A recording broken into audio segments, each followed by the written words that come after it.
Baik, kami akan menjelaskan terkait ruang lingkup hukum bisnis. Apa saja sih yang diatur dalam dunia bisnis? Nah, yang pertama saya akan menjelaskan terkait hukum hak kekayaan intelektual.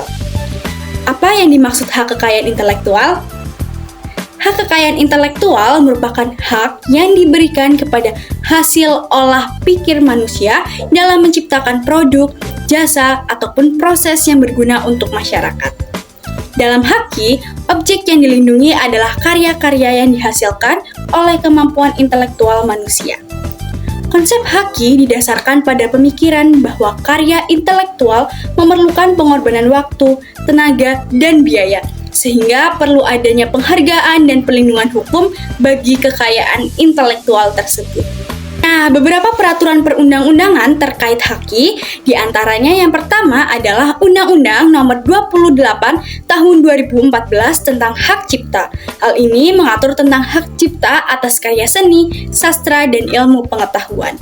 Nah, yang kedua adalah Undang-Undang Nomor 15 Tahun 2001 tentang merek. Undang-undang ini mengatur tentang pendaftaran dan perlindungan merek. Nah, yang ketiga adalah Undang-Undang Nomor 13 Tahun 2016 tentang paten. Hal ini mengatur tentang pendaftaran dan perlindungan paten atas investasi. Lalu, mengapa sih perlu adanya Undang-Undang Hak Cipta? Alasan perlu adanya Undang-Undang Hak Cipta diantaranya yang pertama adalah memberikan pengakuan dan penghargaan atas kreativitas dan usaha pencipta dalam menghasilkan karya. Nah, yang kedua adalah menjamin pencipta mendapatkan keuntungan ekonomi yang wajar dari hasil karyanya. Nah, yang ketiga adalah mencegah penggunaan karya tanpa izin yang dapat merugikan pencipta secara finansial maupun moral. Nah, yang keempat adalah jaminan perlindungan hak cipta mendorong pencipta untuk terus berkarya dan berinovasi, juga sebagai bentuk penghargaan dan perlindungan bagi karya yang diciptakannya.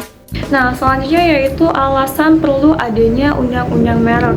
Yang pertama yaitu merek memberikan hak eksklusif kepada pemiliknya untuk menggunakan merek tersebut dalam perdagangan. Yang kedua, merek membantu konsumen untuk membedakan antara produk dan jasa yang berbeda. Yang ketiga, merek juga membantu konsumen untuk menghindari produk palsu dan berkualitas rendah. Yang keempat, merek juga membantu pemilik merek untuk mencegah pihak lain menggunakan merek mereka tanpa izin yang dapat menyebabkan kerugian finansial dan reputasi. Dan yang kelima, merek yang kuat juga membantu untuk membangun kepercayaan dan keyakinan di antara investor. Berikut alasan perlu adanya undang-undang paten. Yang pertama yaitu memberikan pengakuan dan penghargaan atas kreativitas dan usaha inventor dalam menghasilkan invensi. Yang kedua, menjamin inventor mendapatkan keuntungan ekonomi yang wajar dari hasil invensinya. Yang ketiga, mencegah penggunaan invensi tanpa izin yang dapat merugikan inventor secara finansial dan moral. Dan yang keempat yaitu jaminan perlindungan paten mendorong inventor untuk terus berinovasi dan menghasilkan invensi baru. Materi selanjutnya ada hukum perpajakan.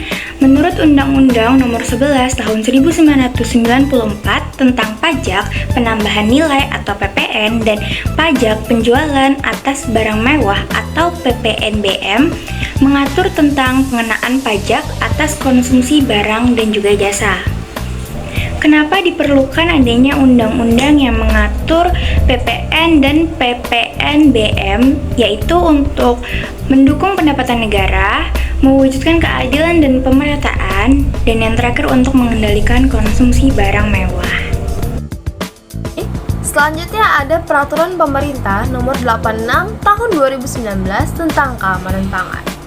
Peraturan Keamanan Pangan merupakan peraturan turunan dari Undang-Undang Pangan yang mengatur lebih detail tentang keamanan pangan, termasuk keamanan kemasan pangan. Peraturan Keamanan Pangan mewajibkan 1. Bahan baku kemasan pangan haruslah memenuhi persyaratan yang ditetapkan. Kedua, proses produksi kemasan pangan harus memenuhi cara produksi pangan olahan yang baik atau CPPOB. Ketiga, kemasan pangan harus memenuhi persyaratan mutu dan keamanan pangan.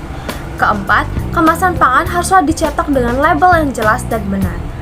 Alasan perlu keadanya undang-undang pangan, pertama meningkatkan produksi pangan, kedua memperlancar distribusi pangan, ketiga meningkatkan akses masyarakat terhadap pangan.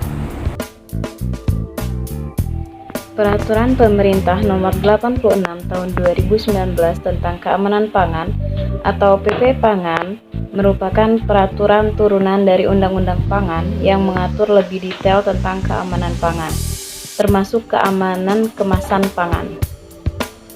Peraturan pemerintah keamanan pangan mewajibkan yang pertama bahan baku kemasan pangan harus aman dan memenuhi persyaratan yang ditetapkan.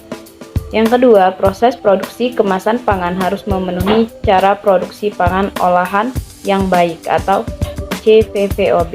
Yang ketiga, kemasan pangan harus memenuhi persyaratan mutu dan keamanan pangan. Yang keempat, kemasan pangan harus dicetak dengan label yang jelas dan benar.